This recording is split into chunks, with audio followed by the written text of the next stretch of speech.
গতকাল আমাকে তো খুন করে দিত, আমাকে মার্ডার করে দিত, মানে তুলে নিয়ে চলে যাচ্ছিল তো। কিডন্যাপ করে একজনকে কিডন্যাপ করে তাকে হত্যার প্ল্যান ছিল। পুলিশ এসে নির্মমভাবে লাঠিচার্জ করলো এবং পাড়ার ভিতর ঢুকে মেয়েদেরকে পর্যন্ত মেরে গিয়েছে। পুলিশি রাজত্ব চলছে, মানুষ প্রতিবাদ করার সাহস পাচ্ছে না, যারা প্রতিবাদ করছে তাদেরকে এইভাবে মানে অত্যাচার করে হামলা করে দমিয়ে রাখার চেষ্টা করছে। পুরো থানাগুলো পার্টি অফিস তৃণমূলের এক একটা। দোষীদের পাশে বসে চা খাচ্ছিল গেটের মুখে, যারা মেরেছে তাদের সাথে বসে চা খাচ্ছিল। তো সেই পুলিশের কাছে আমরা কি বিচার চাইবো, কি বিচার পাবো আমরা? মুসলমানদের, এক শ্রেণীর মুসলমানদেরকে লেটেল বাহিনী করে রেখেছে এই তৃণমূল সরকার। তারা যারা প্রতিবাদ করছে তাদের উপর এইভাবে হামলা করছে, মানে টার্গেট করে করে বিরোধীদের উপর হামলা চক্রান্ত চলছে। ওই পশ্চিমবঙ্গের পুলিশের উপর ভরসা নেই, পশ্চিমবঙ্গের পুলিশের উপর আমরা বিশ্বাস করি না। এরা তৃণমূলের মানে মানে এক একটা ক্যাডার, তৃণমূলের নেতা এক একটা। উপস্থিত থানাটা হচ্ছে তৃণমূলের পার্টি অফিস। হত্যা করতে চেয়েছিল এবং এটা কিডন্যাপ ছাড়া কিছু নয়। এই যে অভিযোগ উঠছে আপনার উপর হামলা করা হয়েছিল, কারা কি কারণে, মানে কি হয়েছিল ঠিক আপনার সাথে? গত দুদিন আগে আমি একটা পোস্ট করেছিলাম ফেসবুকে ভিডিও করে, যে এই যে আবাস যোজনা ঘরে টাকা এসছে না, এইগুলো মানুষের গরিবের তার হকের টাকা, পাওনা টাকা। সেইগুলো আমাদের একটা রেওয়াজ আছে, প্রথা রয়েছে, যে টাকাগুলো 10,000, 20,000, 15,000 বিভিন্ন মানে এই টাকাগুলো যারা মেম্বার আছে তাদেরকে দিতে হয়, মানে একটা প্রথা হয়ে গেছে, না হলে পরের কিস্তিগুলো আটকে দেয়। তো আমার কাছে অনেকে অভিযোগ জানায় যে দাদা এই টাকা চাইছে, কি করা যাবে? তো আমি তাদের বলি টাকা দিও না, এটা তো তোমার অধিকারের টাকা, হকের টাকা, এটা তোমার পাওনা টাকা, টাকা দিতে হবে না। তো কত মানুষকে আমি বলবো মুখে মুখে, ওই জন্য সেই জন্য একটা ভিডিও বানিয়েছিলাম। তো সেই ভিডিওটা দেখে তৃণমূল নেতারা গত রাত্রেবেলা 8টার সময়, আমি আমার ব্যবসার জায়গায় ছিলাম, ওখানে আমি প্রচণ্ডভাবে মারধর করে। এখানে দেখতে পাচ্ছ আমার এখানে, এই যে পুরো এখানে ফেটে গেছে। হ্যাঁ, তো আমাকে তুলে নিয়ে যাচ্ছিল।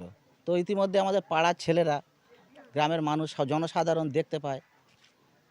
দেখতে পেয়ে তারা আমাকে অটো থেকে নামিয়ে নেয়। নামিয়ে নেওয়ার পরে একটা সবাই মিলে তীব্র প্রতিবাদ করে। গ্রামের সর্বসাধারণ, কোনো দলমত নির্বিশেষে, মা, চাচি, ভাবি, ফুপু, যারা পাড়ার সমস্ত মেয়েরা, ছেলেরা, সমস্ত তারা প্রতিবাদে একদম ক্ষোভে মানে ফেটে পড়ে।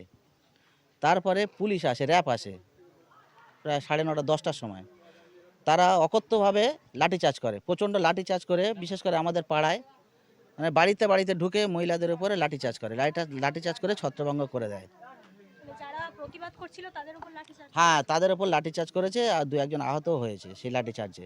রাজ্যের এই অবস্থা, গণতন্ত্র এখানে নেই, পুলিশি রাজত্ব চলছে, মানুষ প্রতিবাদ করার সাহস পাচ্ছে না, যারা প্রতিবাদ করছে তাদেরকে এইভাবে মানে অত্যাচার করে হামলা করে দমিয়ে রাখার চেষ্টা করছে। তাহলে আপনার উপর হামলা করার মূল কারণ কি মনে করছেন? মূল কারণ, আমি এই কাটমানি খেতে মানে মানা করেছিলাম, কাটমানি দিতে মানা করেছিলাম, যাতে কেউ ভবিষ্যতে কাটমানি না দেয়, মানুষকে সচেতন করছিলাম, সেটা ওদের সহ্য হয়নি, এই কারণে আমার ওপর হামলা হয়েছে। তারপর অনেক গরিব মানুষ, মানে যারা প্রকৃত পাওনাদার, আমি কালকের একটা ভিডিও করেছিলাম, মানে একদম ভাঙা ঘর, মানে চাল বলতে নেই, প্লাস্টিকের চাল। সেই মানুষটা, আমি যাতায়াত করি যখন, রাস্তায় আমার বললো যে দাদা সবার তো ঘর এসে দেখো, আমার এই ঘর, আমি ঘর পাইনি। আমি বলি তুমি ক্যামেরার সামনে বলতে পারবে তো, আমি একটা ভিডিও করব। বললো হ্যাঁ, কোনো অসুবিধে নেই।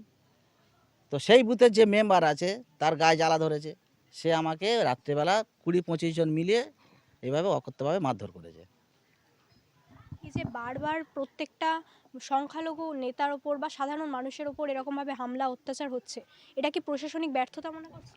প্রশাসনের ব্যর্থতা নয়, সমস্ত আরএসএস আর তৃণমূল, পুরো তৃণমূল দলটা চলছে আরএসএসের নীতি, মানে আরএসএসের তার আইডিওলজিতে, আরএসএসের কথা মতো। কোনো মানে গিয়াস, ওদিকে দেখতে পাচ্ছেন শওকত মোল্লা বলছে কি যে আইএসএফে ভোট দিলে তোমাদের ঘর দেওয়া হবে না, কিন্তু মানে সেখানে কোনো তৃণমূল নেতা, হিন্দু যে বিধায়কগুলো আছে তার এলাকায় কিন্তু হিন্দুদের বলছে না যে এই বিজেপিকে ভোট দিলে তোমাদের ঘর দেওয়া হবে না, এগুলো কিন্তু বলছে না। এগুলো বুঝতে হবে সাধারণ মানুষকে, যে কোনো তৃণমূল নেতা মানে যে হিন্দু, তার জায়গায়, তার এলাকায় গিয়ে বলছে না যে বিজেপিকে ভোট দিলে ঘর দেবো না, সরকারি সুযোগ সুবিধা দেবো না, এগুলো বলছে না। তাহলে কি, মুসলমানদের মধ্যে বিরোধটা মানে বাঁধিয়ে রাখো। মুসলমানদের, এক শ্রেণীর মুসলমানদেরকে লেটেল বাহিনী করে রেখেছে এই তৃণমূল সরকার, আর তারা যারা প্রতিবাদ করছে তাদের উপরে এইভাবে হামলা করছে। তাহলে এটা মানে ইচ্ছাকৃতভাবে তৃণমূলের যে তোলাবাজ তারা ইচ্ছাকৃতভাবে করছে মনে করছে। একদম একদম একদম কি মানে ইচ্ছাকৃতভাবে মগরাহাট পশ্চিম বিধানসভা আইএসএফ এখন একটা বড় জায়গায় চলে গেছে, সামনে ভোট আছে, যে দেখছে যে এখানে যদি সংগঠন এদেরকে বিস্তার করতে দেওয়া হয় তাহলে খারাপ হবে, মানে হারাস মানে পজিশন চলে আসবে। সেই জন্য যে কোনো প্রকারে সমস্ত জায়গায় বিরোধীদের উপরে এরকম হামলা হচ্ছে, বিশেষ করে আইএসএফের নেতৃত্বদের উপরে। তৃণমূলের বুঝতে পারছে যে আইএসএফ যদি আসে তাহলে ওদের অবস্থা খারাপ হবে, মানে তৃণমূল যে কোনো প্রকারে মারছে আমাদের, ফের আমাদের উপরে মানে পুলিশি অত্যাচার হচ্ছে। রাজ্যে এই অবস্থা। আমাদের উস্তি থানা, সেখানে এর আগে আমরা একটা জনসভা করার চেষ্টা করেছিলাম, রাত 2টোর সময় মানে পুলিশ আমার বাড়ি এসেছিল, এসে সেখানে আমাদের তুলে নেওয়ার চেষ্টা করছিল। পুরো থানাগুলো পার্টি অফিস তৃণমূলের এক একটা। আর এই যে তৃণমূলের নেতারা মানুষকে মানে হুমকি ধুমকি দিয়ে একটা দমিয়ে রাখার চেষ্টা, প্রতিবাদ যাতে না হয়, জুলুম জোর জুলুম অত্যাচার এইভাবে সারা রাজ্যের মানুষের ওপর চলছে। তার ফলস্বরূপ এই আজকে গতকাল আমার ওপর এই আক্রমণটা হয়েছে। আচ্ছা, এই ঘটনার পরে কি আপনার উপর কোনো হুমকি দেওয়া হয়েছে বা আপনার পরিবারের কাউকে কোনো ভয় দেখানো হয়েছে? ভয় আমরা কেউ পায় না, দেখতে পাচ্ছেন এই ক্যামেরাটা ঘোরা দেখতে পাবে যে পাড়ার সমস্ত সব গ্রামের মানুষ পাড়ার মানুষ সমস্ত সব সাথে আছে, দলমত নির্বিশেষে সবাই আছে। এখানে অনেকে অনেক দলই করে, কোনো অসুবিধে নেই, কিন্তু কালকে যে ঘটনাটা ঘটেছে তার জন্য সমস্ত মানুষ ঐক্যবদ্ধ হয়ে কিন্তু প্রতিবাদ করছে, যেটা অন্যায় করেছে। এবং তৃণমূলের নেতারা বুঝতে পেরেছে যে আগামী দিনে ওদের জন্য কি অপেক্ষা করছে। ইতিহাস কিন্তু খুব মানে নির্মম, সব কিছু মনে রাখা হবে, সব কিছুই মানে জবাব দেওয়া হবে গণতান্ত্রিক উপায়ে। তাহলে আপনার এলাকাতে আপনি বলতে চাইছেন যে তৃণমূলের নেতারা একেবারে মানে প্রতিবাদ করতে দিচ্ছে না, মানে অসামাজিক কাজকর্ম করছে। একদম সব কিছু তৃণমূলের ইশারা ছাড়া এখন গাছের পাতা নড়ে না রাজ্যের যে, কিন্তু মানুষের ভিতরে যে ক্ষোভ বিক্ষোভগুলো জন্মাচ্ছে সেইগুলো যখন কেউ প্রতিবাদ করছে, কেউ মুখ খুলছে, তার উপরে এইভাবে মানে হামলা হচ্ছে। আনিস খান দেখেছেন কিভাবে তার উপরে মানে মানে পুলিশ তাকে মেরে ফেলে দিয়েছিল। গতকাল আমাকে তো খুন করে দিত, আমাকে মার্ডার করে দিত, মানে এটা তুলে নিয়ে চলে যাচ্ছিল। তো তো এলাকার মানুষ, গ্রামের মানুষ, আমার পাড়া প্রতিবেশী, তারা আটকে দিয়ে যদি না দেখতে পেতো তাহলে আমার এতক্ষণ খুন হয়ে যেতাম, মার্ডার হয়ে যেতাম আমি। তো সারা রাজ্যে এইভাবে চলছে, শুধু শুধু সংগ্রামপুর বলে নয় বা মগরাহাট পশ্চিম বিধানসভা নয়, সারা রাজ্যে একই অবস্থা। মানে টার্গেট করে করে বিরোধীদের উপর হামলা চক্রান্ত চলছে। আইএসএফ এর কোনো নেতা বা কেউ আপনাকে কোনো সাহায্য করেছে বা যোগাযোগ করেছে? হ্যাঁ, গতকাল থেকে ভাইজানের সঙ্গে কথাবার্তা হচ্ছে, আমাদের জেলা সভাপতির সঙ্গে কথাবার্তা হচ্ছে। আজকে রাজ্য কমিটির বৈঠক আছে, সেই বৈঠকে সিদ্ধান্ত হবে। কালকের হয়তো আমাদের রাজ্য নেতৃত্ব, জেলা নেতৃত্ব সব আসবে, সেইভাবে কথাবার্তা হয়েছে। পুলিশ আসছিল, পুলিশ তো কালকের নির্মমভাবে লাঠিপাটা করেছে। তো গ্রামের মানুষও মানে মেয়েরা ক্ষোভে ফুঁসছে, শুধু তাদেরকে ট্যাকেল দিয়েছে আমরা, না হলে কালকে আরও বড় ধরনের অনেক কিছু হাঙ্গামা হতে পারতো। মানে পুলিশ তৃণমূল নেতাদের কথা শুনে এরকম কাজ করছে? পুলিশ দলদাস, বাংলার পুলিশ আমাদের আইনের ওপর ভরসা রয়েছে, বিচার ব্যবস্থার উপর ভরসা রয়েছে, কিন্তু ওই পশ্চিমবঙ্গের পুলিশের ওপর ভরসা নেই। পশ্চিমবঙ্গের পুলিশের ওপর আমরা বিশ্বাস করি না। এরা তৃণমূলের মানে মানে এক একটা ক্যাডার, তৃণমূলের নেতা এক একটা।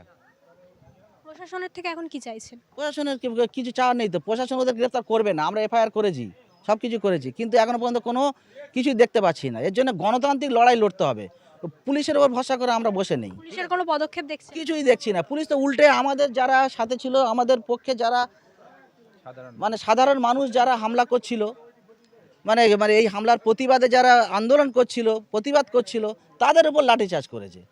তো এই তো পুলিশের অবস্থা, পাড়ার মেয়েদের বাড়িতে বাড়িতে ঢুকে তাদের লাঠিচার্জ করেছে। পুলিশ প্রতিবাদীদের উপর হামলা করছে, দোষীদের উপর কোনো? দোষীদের পাশে বসে চা খাচ্ছিল গেটের মুখে, যারা মেরেছে তাদের সাথে বসে চা খাচ্ছিল। তো সেই পুলিশের কাছে আমরা কি বিচার চাইবো, কি বিচার পাবো আমরা?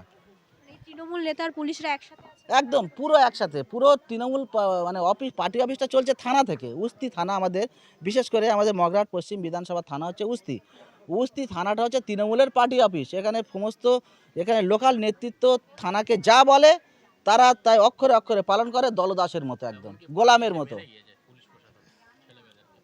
বাড়ি তাহলে প্রশাসনের উপর কোনো ভরসা রাখছেন না? প্রশাসনের ওপর কোনো ভরসা নেই, আমরা আইনের ওপর ভরসা রয়েছে, কিন্তু এই বাংলার এই পুলিশের ওপর কোনো ভরসা নেই। গণতান্ত্রিক পদ্ধতিতে আমাদের লড়াই চলবে, এ পুলিশ আমাদের কিছু করবে না। মানে যারা হামলা করেছে তার গ্রেপ্তার করেনি, আমরা দেখতে পাচ্ছি খুন করে ফেলে দিয়েছে, তার কোনো বিচার হয়েছে কি? হচ্ছে না। তাহলে এই জন্য তো এই অপরাধীরা মানে যারা সাহস পাচ্ছে, আসামিরা সাহস পাচ্ছে, তারা অপরাধ করতে সাহস পাচ্ছে। এর প্রতিবাদ সর্বস্তরে এলাকার বিভিন্ন সারা রাজ্যের মানুষকে বলছে, প্রতিবাদে গর্জে উঠতে হবে, না হলে কিন্তু আগামী দিনে ভবিষ্যৎ ভয়ঙ্করভাবে প্রভাবিত হতে পারে। পরবর্তী কি পদক্ষেপ নিচ্ছে? রাজ্য কমিটির সঙ্গে আলোচনা হচ্ছে, জেলা নেতৃত্বের সঙ্গে আলোচনা হচ্ছে, আমাদের বিধানসভা টিম কালকে এসেছিল, তো প্রত্যেকের সঙ্গে কথাবার্তা হচ্ছে। এর পরবর্তীকালে কালকের আমাদের কর্মসূচি, আজকের মানে বিকেলে যে রাজ্য কমিটির বৈঠক আছে সেখান থেকে আমাদের কর্মসূচি ঘোষণা হবে। দেখা যাক, পার্টি নেতৃত্বের সঙ্গে আলোচনা করেছে, পার্টি ঠিক করবে কি করবে। আপনার নাম পরিচয়? আমার নাম আজিজ আল হাসান, মগরাট পশ্চিম বিধানসভার আমি নেতৃত্ব।